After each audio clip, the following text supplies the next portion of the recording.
Hello, welcome everyone. Welcome to Unscripted by Actors Theater Louisville here on Facebook Live, where today we are talking about Latinidad in Kentucky. Very broad subject, very broad topic that hopefully we'll be able to shed some light to because it's a complex one. But of course, we're not going to be able to fully encapsulate the entirety of Latinidad in one moment. But I have some very amazing guests here with me today that we can start bringing that conversation towards the forefront, so that way we can all learn better about who we are, how we are here, and how we're representing.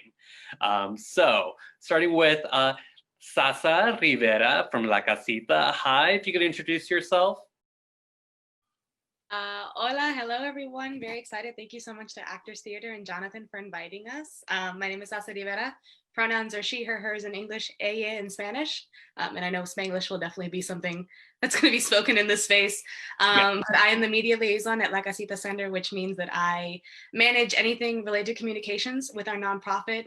And our goal as a La Casita Center is really to accompany recently arrived immigrants, migrants, anyone who is within the Latinx community in any way they need. That includes case management. We also provide direct service and mutual aid. And a lot of it, especially now in the time of the pandemic, is providing accessible, educational, fun, and needed material to our community. So thank you guys. Awesome. And Marcos Morales, the poet, the activist, how are you? Hey, good afternoon. Muy buenas tardes out there, everybody. As Jonathan said, my name is Marcos Morales, and I'm really thrilled to be here with this wonderful group of people. It's always a blast to be in community with Jonathan and Sasa and everybody else. Excuse me, phone's going off. And so aside from being a community activist and an emerging poet, I also work at the University of Louisville, where I work inside of the Cultural Center as the program coordinator. And so, yes, that's currently my practice here in Louisville. Awesome. And with Aflorar Herb Collective, Sasa, Sarah Nuñez. How are you? Hey everybody. So glad to be here. My name's Sara Nuñez. I go by she, her, and ella. And I'm also a Mi Gente member, PhD student, getting my PhD in education, and also am the owner of Sarita's Healing Remedies, which is an herb business where I focus on body products, a lot of body products that you can use external to the body, and teas and things, but mostly my main focus is body oils. And yeah, so happy to be here. Thanks for having me. Thanks for being here. And fellow herbalist and healer and yoga practitioner, Mari Mujica, how are you? Oh, Mari, if you don't mind unmuting yourself, and that way we could hear your words. Sorry, yes. I'm happy to be with everybody in this great conversation at a great time. Thank you for having me among this wonderful group of people. Well, thank you for being here. Yeah, so like I said earlier, we are here to talk about Latinidad, specifically how it relates to Kentucky. But I think one of the things is that even Latinidad as a concept, as a term, is complex, right? And it's something that is difficult. It's something that is argued. It is something that we debate about within our own communities about how we identify and how we see ourselves. For me, as a Chicano, also as a Mexican-American, right? As a queer, Latino, Latinx, living here in the US, like it's there's a broad definition out there, but and it's something of how I've identified myself and have worked to. I know it's something of practice that I need to continue going in terms of how I see myself as well. Because as Latinos, as Latina folks, part of our struggle is reclaiming our identity in the way that we see ourselves as well. So for each of y'all, I asked, like, how do you identify and how do you see yourself? Beginning with Marcos. Right.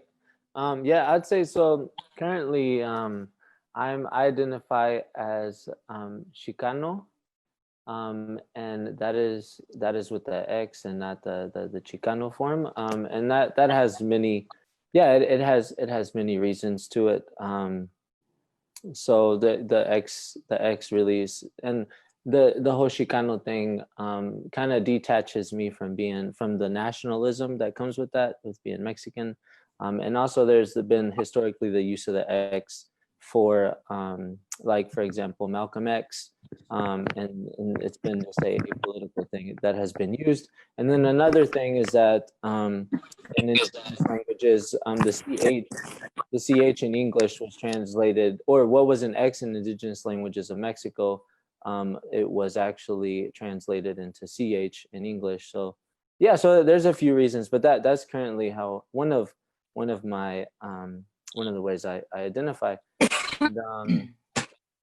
And in terms of my in terms of my Chicano identity, yeah, it's a very emerging thing, I would say, honestly, for me within the past year, where I really began to seriously really own it and step more and more into it. And so yeah, that's currently me.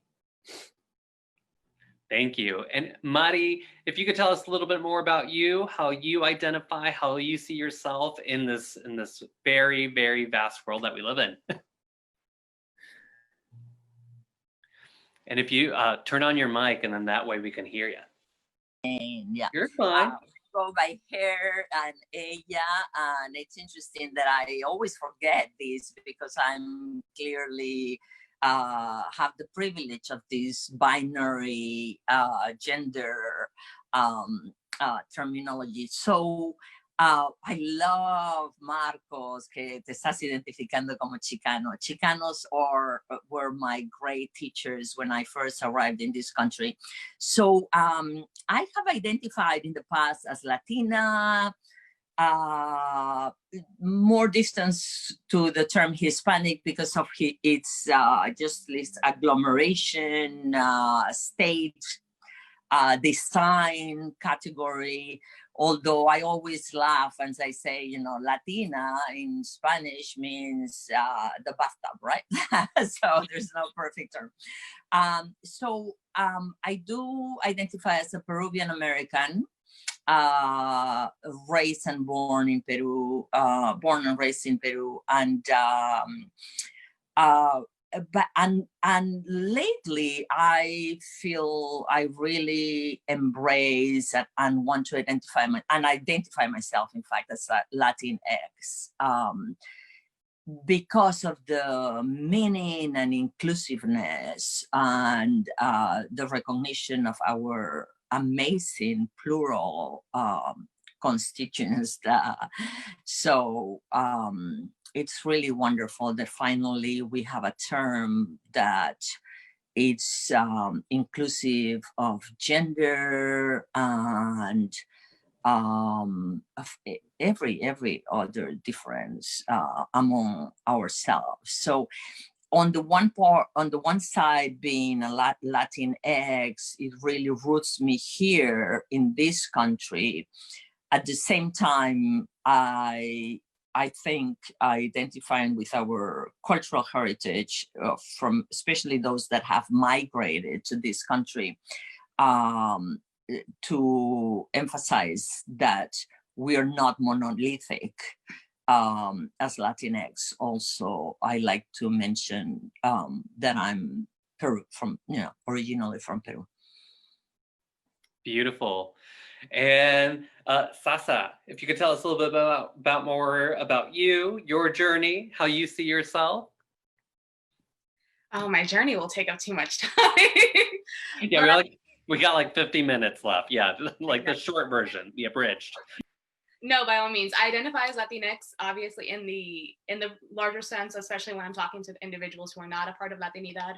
And I use that as a gender identity. I use that as a queer identity. I use that as a space of understanding that to create from who I am as a person came from colonization. It came from very harsh intergenerational trauma that I have to be accountable for.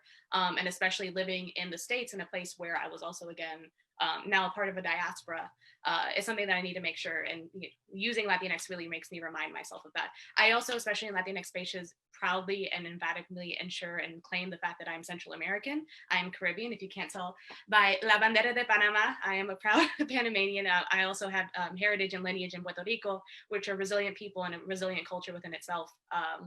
And making sure that I claim both of those. And obviously with some discrepancy, realizing that nationalistic views can also lead to imperialism, but holding back that what else do we have in this sense? And, that constantly changes, obviously, but as of right now and in my space, I identify as Latinx. I also identify as Central American, as Panamanian, as Panariqueña, and in that sense. So my short version. Beautiful. Thank you so much. And Sara, if you could tell us more about you. All right. So what a complex question. I think it is just deep, and it's not always easy. And for everyone, it's going to be different. And I think honoring and respecting that we all have a different stage of identity and a different place and story, right? To claim who we are. And so I definitely use the term Latinx. It resonates with me. It hadn't always resonated with me, but I think as I've become more critically conscious and understood the histories and the struggles of our people, both here in the United States and in Latin America, it's like partially, a political statement as well, right? But I'm also Colombian. So I was born in Colombia and raised in the United States. I've lived most of my life in the South and between North Carolina and then in Kentucky for the past 5 years. And so I think there's also like hyphenated identities that I use a lot, being Colombian and American, but then also recognizing that I have European roots. My mother is her people are German and Czechoslovakian. She's from New York, right? And my father's Colombian.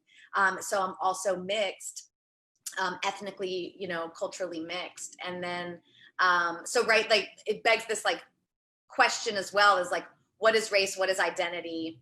And like, so it gets a little bit deeper, but in stages of identity, like I might have been identified differently in my 20s, right? And my 30s. And then I'm in my 40s now. So have a little bit more of a like analysis around it based on historical significance and struggles.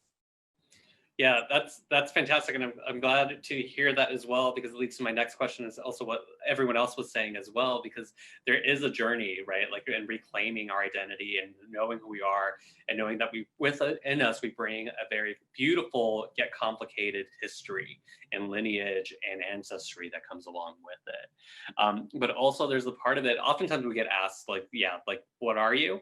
I think most BIPOC folk are accustomed to that, or like the slight like, where are you from? It's as a I always joke around that, like, as a white presenting as someone with lighter skin, even though Chicano, I have to come out as being Chicano because most people assume that I'm white, and that's something that it's like part of my story and it's part of my personal history. And then sometimes there's always the moments where I'm like, like, how do I present that? How do I show that? And how do I live that as well? Como me siento presente como quien yo soy is like such an important part, and how do I live that truth and kind of like echo that truth out there to the world.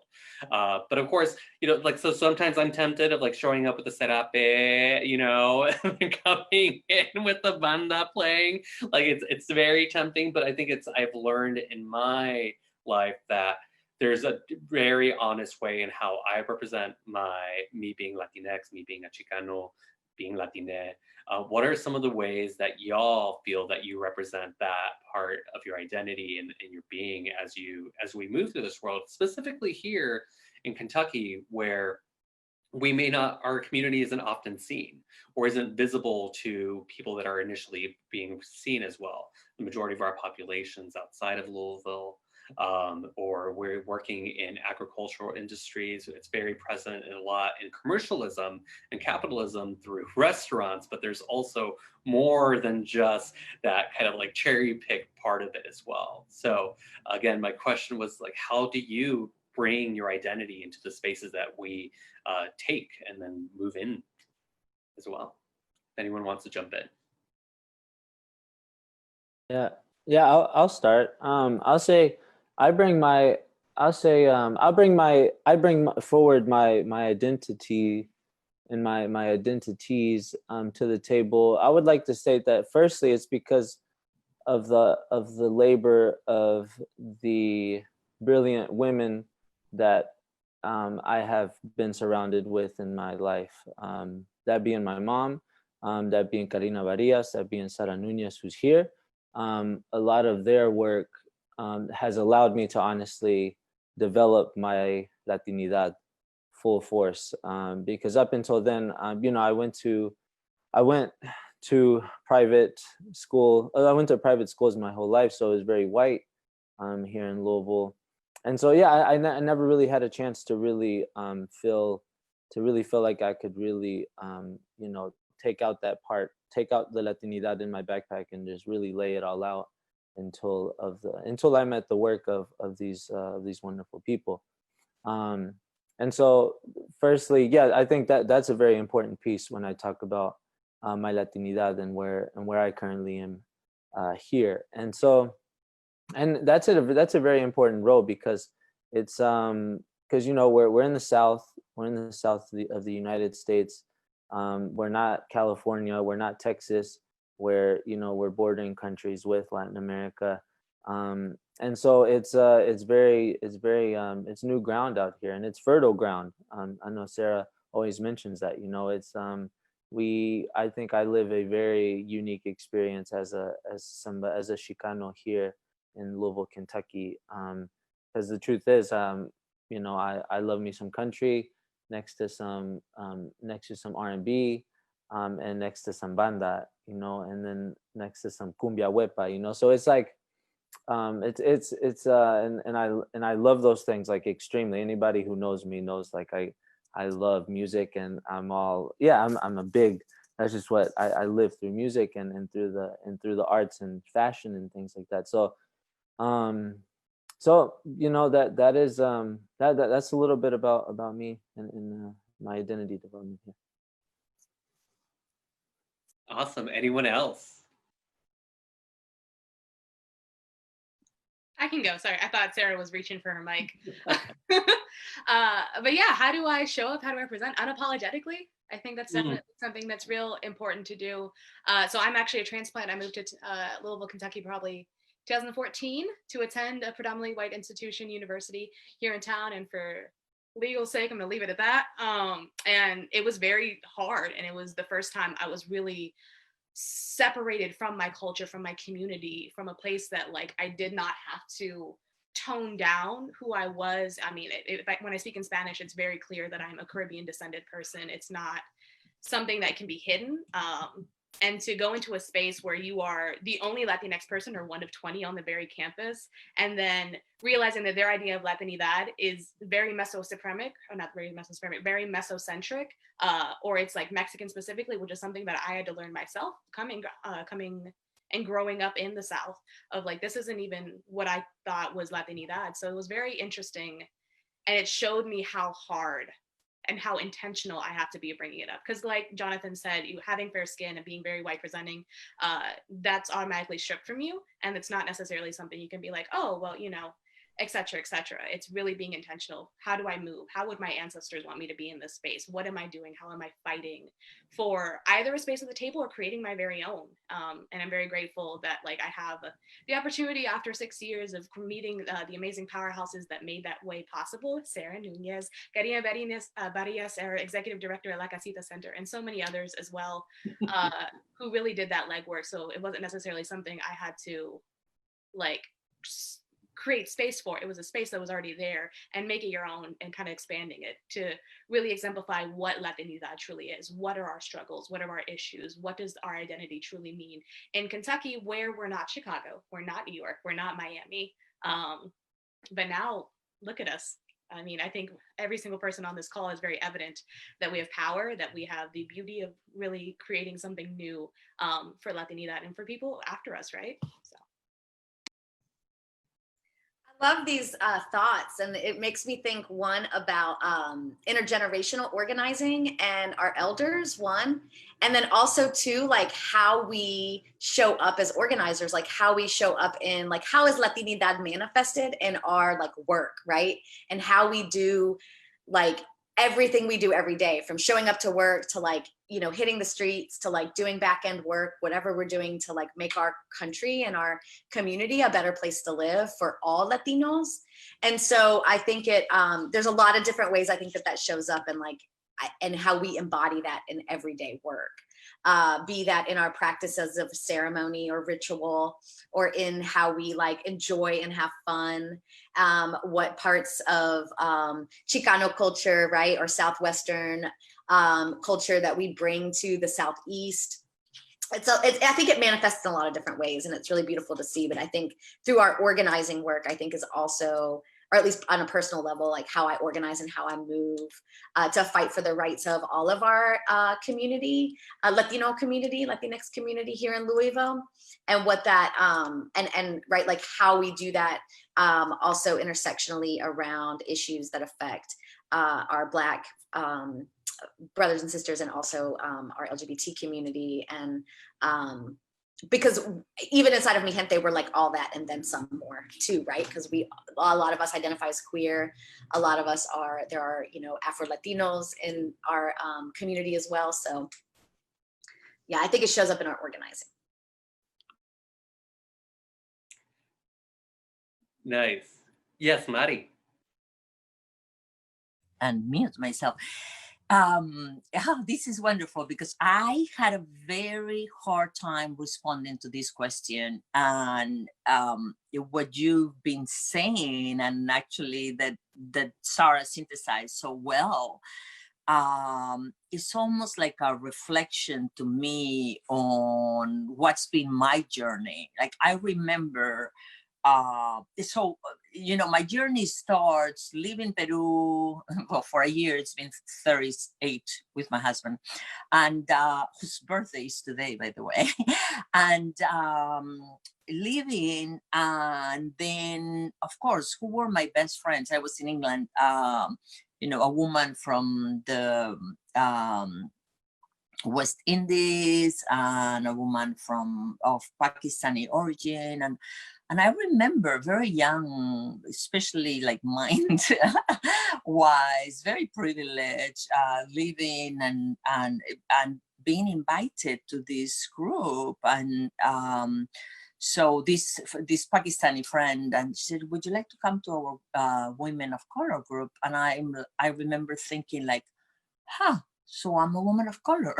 And it was like, because clearly in my experience in Peru, and I was there until I was 25, was my work, my inner questioning was mostly about class privilege. And so, you know, it's like the dynamics are so different. So after that experience, moving to Iowa, and we were just exchanging with some colleagues there, that what Black Lives Matter movement is talking about now, we were talking about in the 80s. We formed this Women Against Racism group, and you know, it's funny, I don't feel like one of the elders in terms of the wisdom, and yet I'm 63 years old, right? So to me, it's just fascinating, and it's so comforting to see all these Chicanos coming out here, because and I tend to say, when I grew up in Iowa, I grew up in so many different ways there. Chicanos and Puerto Ricans were and Black folks were my teachers, and you know, non-Latinx Blacks. And so my entry was mostly through, and there were all these, you know, as a Latina at the time, it was pretty isolating, although in this anti-racism work, there were a few of us, and we did have our little caucuses and everything, but now, and it's movement work and that intergenerational work. Like I learned so much from all of the people here in the call. And so it's been interesting how this Latinidad has been manifesting in different moments of my life in different ways. And I feel that we are in this crucial historical moment right now. And I'm so proud and so excited by the work that younger Latinx people are doing. And I feel it's really an honor to be able to walk in this path with Sasa and Marcos and Sarah. So that's it for me for now. That's beautiful. No, thank you for that. Yeah. Jonathan, I want to add one more little thing. You add whatever you want. We're just here to talk. I bet, then I shall talk. So one of the things about my Latinidad, I'd say my experience here and my work with it is that I would say first off is I'm very and a lot of my work is rooted in my responsibility, my ancestral responsibility to do it and be a better person, a better human, right? And so with that, I would say too, I actually told my brother today that when I present myself, now it's the practice, right? But when I present myself and I tell people where I'm from, I'm going to tell them that I am on occupied territory of the Cherokee, Chickasaw, and Shawnee tribal nations, right? And that for me brings me back to where my parents are from, my people are from. They are Purepecha people, Tarascan people in Michoacan, Mexico. And so that brings me to the point of I'm constantly in a state of remembering, and that for me is a lot of internal work, right? It's a lot of being in a state of remembering means there are things that I go through, there are emotions, there are things that I see in my life that my body and my spirit remembers, but I don't necessarily consciously know that it remembers. So I find myself many times being really happy about something that I just saw, or something that I just how I just moved, or something that I heard, the trees or a sound of wind, or something, or those things sometimes make me really happy. And then there's other times where I see things that make me really sad and really angry, and I don't know why, right? I have no idea why. I just know that my practice in my Latinidad is a practice of remembering, and I think ultimately, and these are the words of Sheri Moraga, who is one of honestly our distant elders here through Sara, because Sara gets to work with her, so she always like passes me all this little knowledge. She in one of her writings, she states that she's in a constant state of remembering, because it is those because to find out who we once were, because it is who we once were that will save our pueblos from extinction today, right? And so I really hold that super close to me, and I always think that in community spaces, honestly, one of my purposes here as a Chicano here in Louisville, Kentucky, is to hold ancestral grounding space when spaces are created towards liberation. So awesome, thank you for that. Yeah, we did have a question in from the chat asking that, do you believe you've suffered from white supremacy or have been able to escape it because if you are white passing? So that's for folks that see ourselves as that. So if anyone would like to respond to that, please do. If I could just say, I think this is such a good question. And I also really like the question about the Cuban community counter-protesting against BLM. So I hope that we'll have time to get to that. So I'm short. But what I do want to say about white supremacist culture is that it's white supremacy is a culture. So it's embedded into all of our systems, education, right, government, like it's embedded everywhere. And so, yes, absolutely, we're having to there's all kinds of ways that, right, that hits up against how we're able to achieve or study or get the goods or do our work or have money or pay our bills or get our families the resources that they need to be able to be healthy and survive.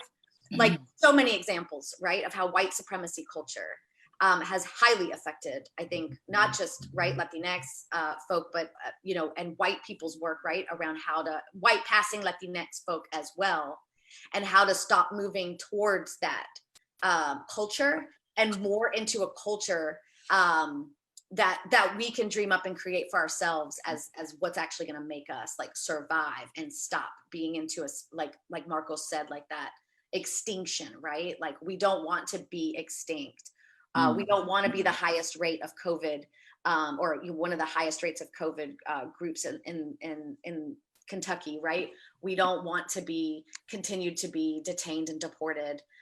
So many examples, right? But it's the culture piece that I think that I know I personally have experience, and I think that it's the piece that we have to learn to dismantle inside of our systems and inside of our organizations and our movement.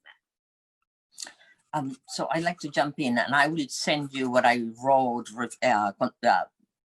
kind of because I'm going to have to leave the call early to go teach. So I think that one of the most damaging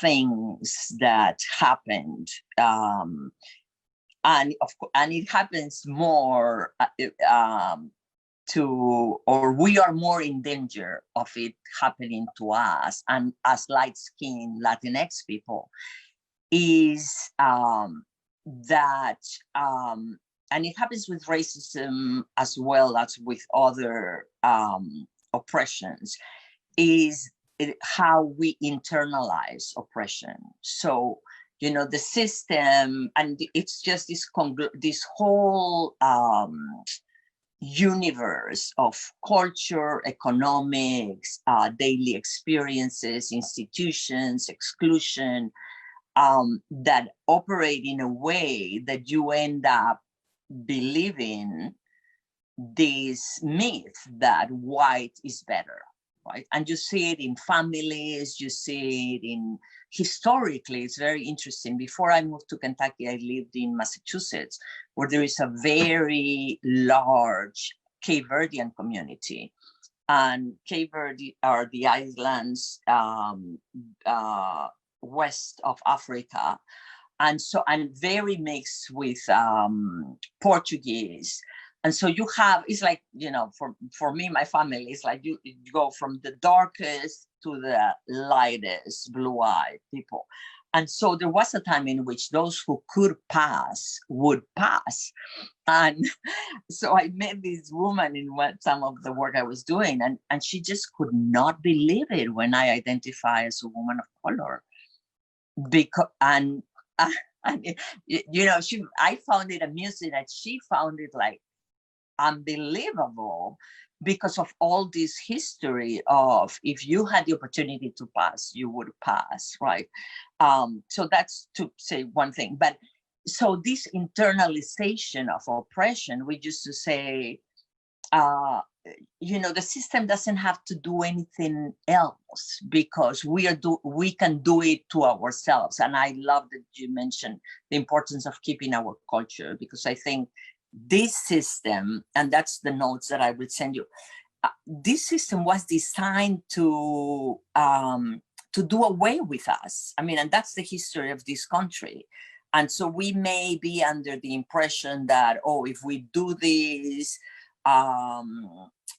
maybe we can just kind of, you know, the myth of the melting pot as well. And the truth is that that's not going to happen. It was designed to eliminate our culture. I mean, look at what was done to Native Americans, and the problem is that we internalize it in our hearts, this idea that white, or kind of whatever that comes with, is better. And so we do it to each other. And I think that's a lot of that is what is happening with this sector of the Cuban community. You know, they are playing by the capitalist in rules. And so, you know, they're still Cubans. But I think that's the most detrimental. I mean, you can see it in, this brilliant woman, Toni Morrison, the bluest eye. That, I mean, I remember as a young girl wanting to be blonde. And it's like, I cannot believe it, but I remember saying I wanted to be blonde. And why does a little girl wants to be blonde? Because she thinks there's some benefits to it, because that's the model that the culture is showing. So that's my 2 cents. Thank you. Does anyone else want to speak on that? Sasa. So like going back to the original question, do you believe you suffered from white supremacy, or have you been able to escape it because you're white presenting? Yes and no. So I've suffered from white supremacy through xenophobia, obviously, of being, the quote unquote alien and the immigrant, what's the word, stigma, for lack of a better word, that white supremacy has taught us that if you are not native born, that native born mentality, very, very toxic. However, I have benefited from white supremacy insurmountably more because of the color of my skin. My mother is Afro-Latina. She is a Black presenting Latina woman. And I remember from a very young age, we were constantly stopped by the police when we were driving, and me being young, not necessarily knowing that, or being told, or my mother telling me to go ask to, government officials or like people who are working at stores on her behalf. And my mother spoke English my entire life. She knew it before she even came to the States. And really trying to figure out, like, why would she make me do that? Is it kind of like to get me out of the mentality? But then realizing, especially after Sandra Bland's murder happened, that this was a real reality, that my mother could have been killed at any single time that we were stopped by the police. And I've never had that experience. Any experience that I've had with the police, with government officials, though I have that trauma, that fear that was given to me by my mother, realizing that I have surmountable more privileges and more ability of being safe in those spaces. And it's really figuring out my secondary trauma. And that's because of white supremacy, because white supremacy has taught me, or has taught everyone else, ingrained within us, that because of my fair skin, that because of my green eyes, I somehow am safer in spaces rather than our Black counterparts. And that's because of white supremacy, absolutely. And also white supremacy in Latinidad within our home country shows up different. We have phrases like arreglar la raza, we have pelo malo, we have se sale del sol. Sorry, let me interpret those. You have bad hair when referring to textured hair. Get out of the sun so your skin doesn't darken. Marry someone lighter because you want to fix the race or fix it up. And these are very toxic forms that white supremacy shows within our culture, that we've allowed because of racist news media, because of our silence within our complicity of white supremacy. We have not, until very recently, probably in the last 10 to 15 years, we are now combating this narrative. We are now showing, through the guidance and the leadership of Black Latinas who have been showing us the entire way, that this is what we need to do. As fair-skinned folks, as those who benefit from white supremacy, this is what we need to spec out of. Everything that we were taught, everything that we've seen, and we need to fix it here in the United States, but also within our home countries, to understand that this is the same fight. But yeah. Yeah, I think that's really fascinating, right? Because it's one of the tools that white supremacy does function is that matter of perfection, right? So then it's just putting things on a binary and not seeing it as a spectrum, and that there's various degrees in both that we are capable of perpetuating white supremacy and being affected by it as well. So then also, yeah, like for me, as a light-skinned Latino moving through the world, and also as a cis man, I've been able to move through spaces a lot easier than other folks have. But I don't think it would be, I could encapsulate that and say that like is my sole experience that I've lived in as well. Because one of the things that I have to move forward with is that sometimes it does feel like an erasure of my identity when I'm assumed to be white.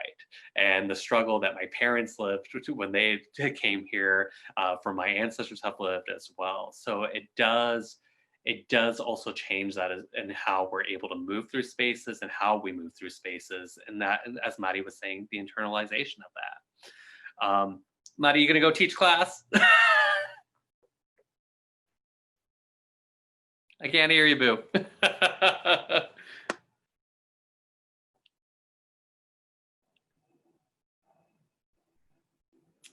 Bueno, pues ya se va Mari, hay que dejarla conducir, seguramente, porque si no. Mari, thank you so much for coming to the conversation. We're going to keep it going, though, so folks do stick around, and then we can have that going there. So the other part of like the other question that we had sent anonymously through Facebook Live is, how do you feel about the Cuban community, or what I would say members of the Cuban community, counter protesting against BLM in Nulu? Are there any thoughts on that from anyone? Yeah, so definitely echoing what you're saying, Jonathan, members of the Cuban community. These are people who happen to be Cuban, but more importantly, they're capitalists, and they're very centered around in hate, and that's kind of the message of what they're going by. I think especially in this time, we need to hold our Cuban brothers and sisters closely, because this is very clearly affecting them through understanding this is now what the main Louisville community thinks of the Cuban community, of the xenophobia that we're seeing online because of it, and realizing that like us as Latinx folks, as those who are constantly pushing for anti-Blackness and being in solidarity with the Black Lives Matter movement, this is what we need to do. We need to speak out whenever these things happen, to show that we're not a monolith. We absolutely are not all thinking of this mentality. And also realizing we understand that gentrification is an issue, and that occupations and direct action work, and that these are things that we need to focus on and support and stand in solidarity with our bodies, with our resources, with our platforms, and our social capital in that sense. But yeah, I think my biggest point is making sure to say that's not the Cuban community. There are members who happen to be Cuban. However, conservatism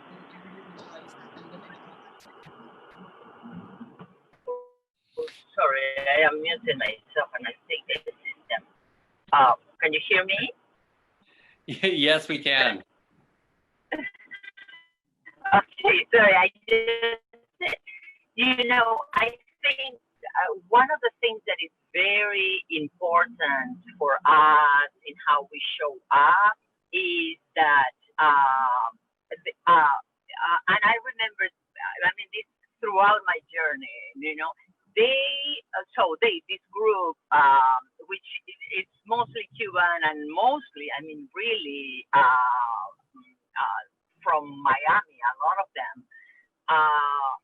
they have been very easily adopted by the Louisville international community. They are, some of them occupying positions in institutions because they are very safe for this system. And I think that's where we also need to have a very strong voice and speak out about, because that has been happening forever. It's like, with me, it happened until I open my mouth, right? But they are very safe because they are, what's happening is that they are tokenized, and they're tokens of the system, and used as the typical, like the proof that the system includes others that are different, etc., etc.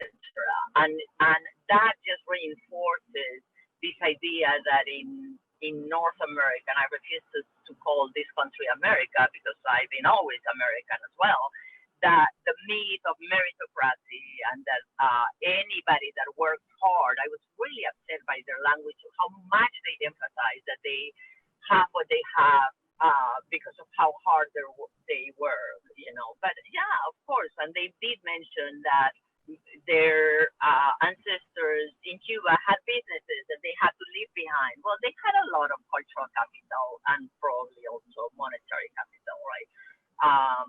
So I think it's very important that we raise our voices so that we don't allow that tokenization, and because it's very easy to fall in that position.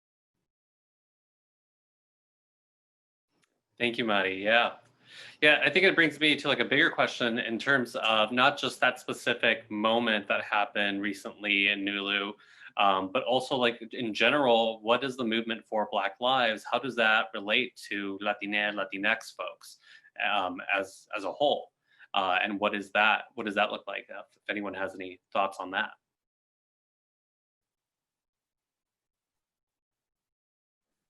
Yeah, off the bat, it really brings a child that's been begging to talk to us for quite some time. Like he's at the table and he's like, "You gonna talk to me?"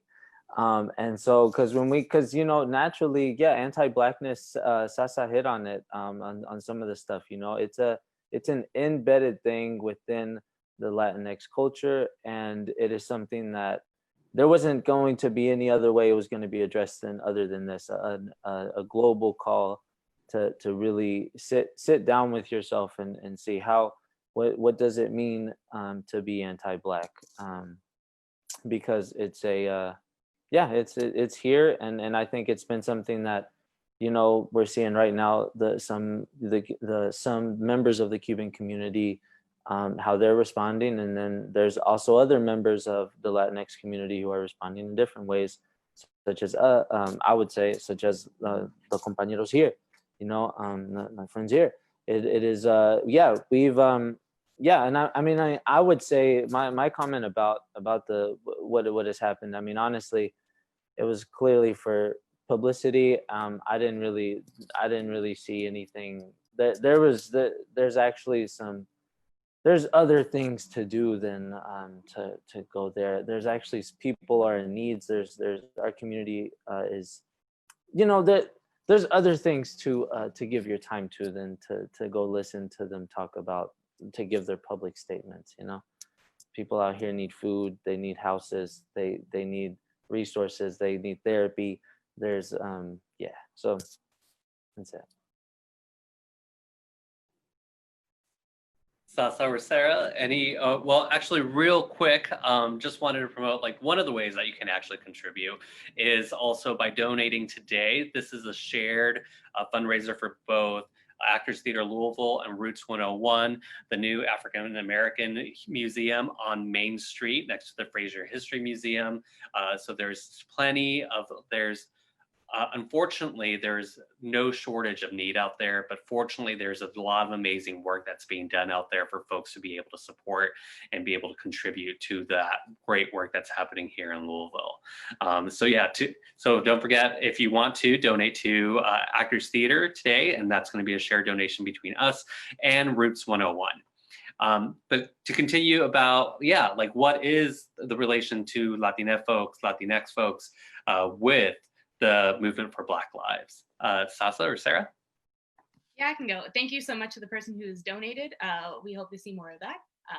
Direct giving is always a lovely thing, especially to Actors Theater, who is dividing the profits. I also want to highlight the fact that Latinx people are also Black. Our culture is Black. As a Caribbean Central American person, polleras, Black. The fact that we use gold and we wear hoops, Black. Bomba, Black. All this is Black culture, and we can, especially in Caribbean culture, there's kind of an erasure of that, where we're just like, oh yeah, we're all three races, somos taínos, somos de España, somos de africano, and a lot of people say that regardless of looking into their really family heritage, which is anti-Blackness. It's within itself, and I think it's very interesting. If we claim all this, we are so beautiful, our beautiful culture that we are so proud to show. Plátano, that's from West Africa.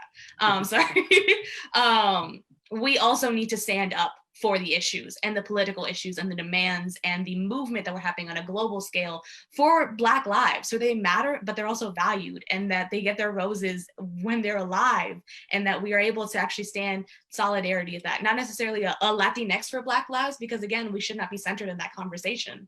We should be understanding that we have ignored our Black siblings within Latinidad for so long, which is why we have not done our part to really amplify these issues. And now it's our time of urgency that we need to talk to our comadres, not watch Univision and Telemundo because they've been anti-Black for so many years, for really looking into ourselves and how oftentimes do we not check our biases when we're talking about this. And a lot of times we think, oh, we're people of color, or we are marginalized identities. That's not the same as a Black experience. And we really need to make sure that we check ourselves every single day about that. And that means donating. And a lot of people think, oh, I don't have money, how can I donate? You can donate time, you can share, you can attend a protest. If you don't feel comfortable doing that, start in your home. Do you have children? Do they know what's happening? Do you have elderlies? Do you have elders? Are you supporting, making sure that they understand this as well? Or are you just being, oh, they're not going to understand this? Or, sorry, or how are you showing up in that space? So I think that's very important, especially now. We need to do our part, any part, but a part. I have a lot of opinions about what happened on last Sunday. I was there, present, with some of our, folk from our community, and I think first and foremost, it's hurtful, it's divisive, right? It doesn't represent the whole community. I think whenever I hear all lives matter, I just get like cringes, in my heart and soul, because it's just not, it's not on point. And a lot of the things that were said, I totally disagree with. And I think for us, it's Black Lives Matter. I mean, y punto. Like, there's not another conversation to be had around it. Like, Black Lives Matter, and like, we're going to do whatever we need to do to be sure that we help support the movement. It's the largest international social movement of our day, of our time. This is not right. Like, and I think that I think it just goes really deep. And so we have a lot of learning to do, a lot of understanding of the historical significance and impacts of slavery and white supremacy in Louisville specifically. It was such an interesting history here. And I think for all of us, it shows up in a lot of different ways, how we fight back and what we do, how we organize, like, against the state, with the state, and the different tactics that we use, all of us in different ways, give back and fight back, and the ways that we can show up. But overall, I think it was a hurtful and very harming thing, not only to the Black community, but also internally to the work that we've been building for Latinos across the state. Yeah, and I think to say that this isn't the first time that there has been like Black and Brown coalition in the history of this country, in the history of the city, of things that have happened in movements as well. So I think that point, Sada, that you said of it being divisive is very true, because it puts it on a very binary way of doing things there. And also try to create a schism between folks that we are also impacted by in the same systems, and that are being oppressed on us as well. Here in Louisville, we have a large Guatemalan population that also, like, without that population, the Derby wouldn't happen, right? Without those immigrants and so many things that folks are contributing it as well. So I think for folks that, I think for me, like, right, I'm also a transplant. I moved here from the Southwest, and as a Chicano, I was accustomed to having my people around me all the time. So coming here when I first moved here, and I lived centrally, I didn't know where to find the community. And I think, but that's kind of one of the things is that, and it's to the benefit of these systems as well. But beyond thinking of just some restaurants on Bardstown that do good work, but thinking beyond just capitalistic means, how are we present? How are we here? How are we making ourselves, our voices, and our existence known?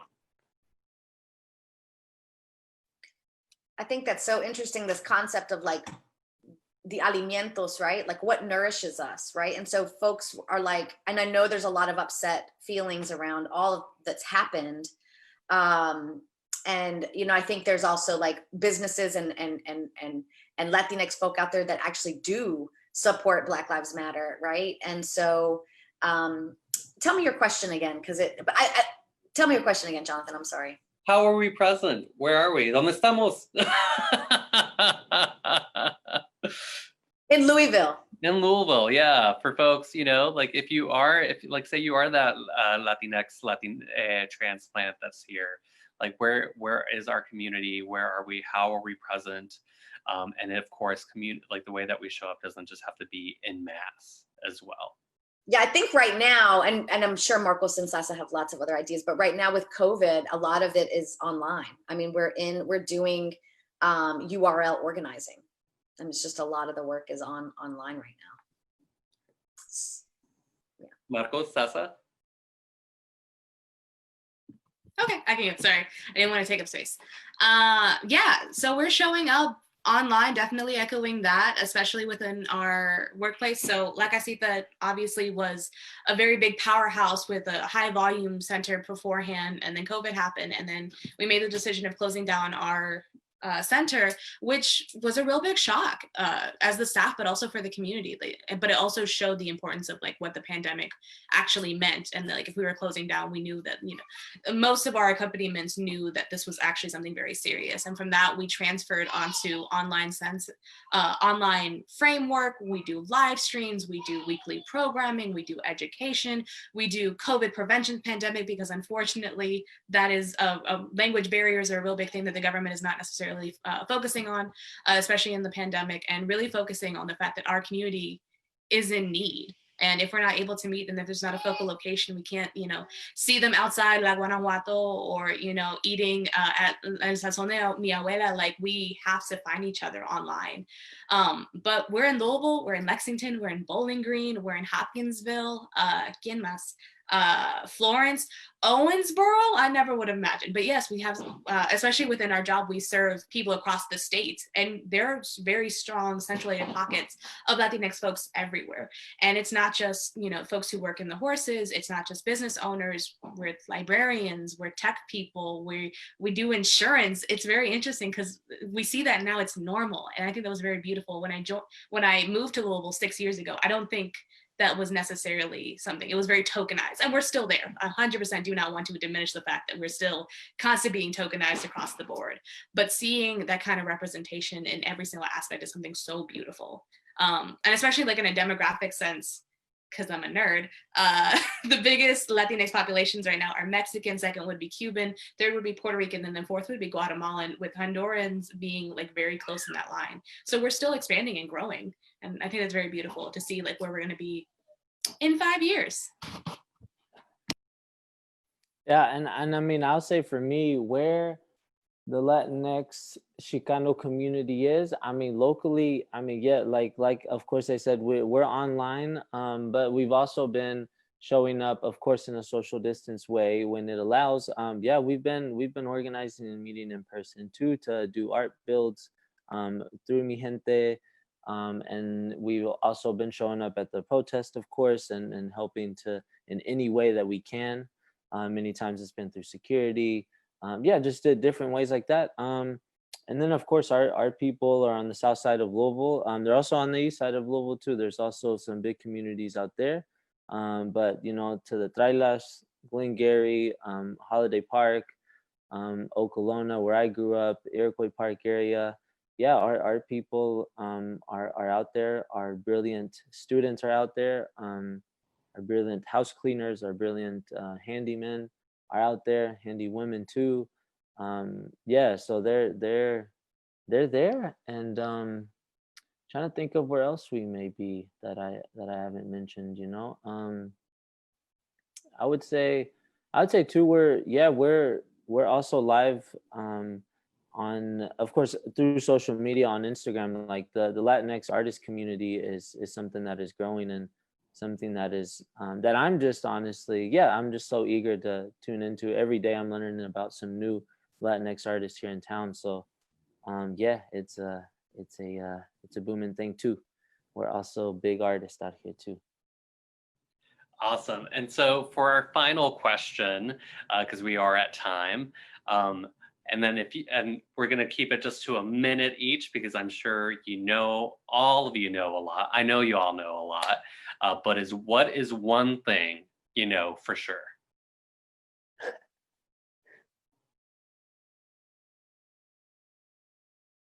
Like in general, like.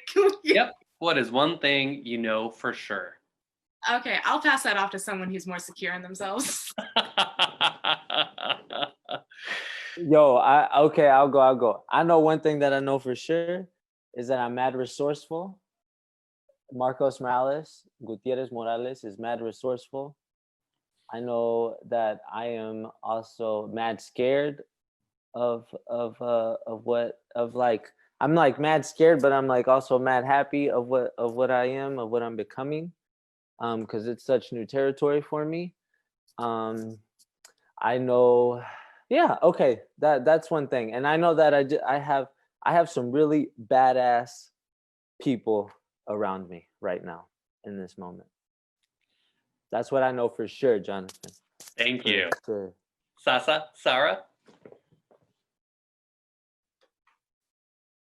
I think one thing I know for sure is that love will conquer. Like if we can keep love center into our hearts and in our bodies, that there is a lot that we can do with love. That the sun is gonna always come out, the wind's gonna always blow, the water's gonna rain, right? So no matter what, like if we're left with very little, we can still plant, we can still grow, both like actual plants, right? But also metaphorically. So we can continue to, aflorar, and that we can continue to bloom and plant seeds of resistance to help us like dream up the world in which we want to live in. Sasa? Oh Lord, y'all did so good. Okay, I know that liberation is rooted in community, and that community is something that we need to strive for intentionally, not just those who we share space with, but also getting to know who we are as people before we meet up in the streets, before we meet up in the point in the heat, right? So that's definitely, I know that y'all are my community. I know that my community will keep on growing, and that when liberation comes, I can see so many beautiful faces. Yeah. Awesome. Yes. Well, thank you, everyone. This has been Actors Theater Unscripted, a fundraiser for both Actors Theater and Roots 101, Louisville's new African History Museum on Main Street. Thank you, everyone, so much for joining us on Facebook Live. And thank you to this amazing panel of amazing, beautiful faces.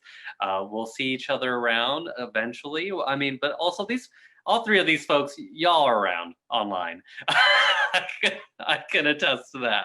So look out for them as well. I'm sure you'll see them. Thank you, everyone.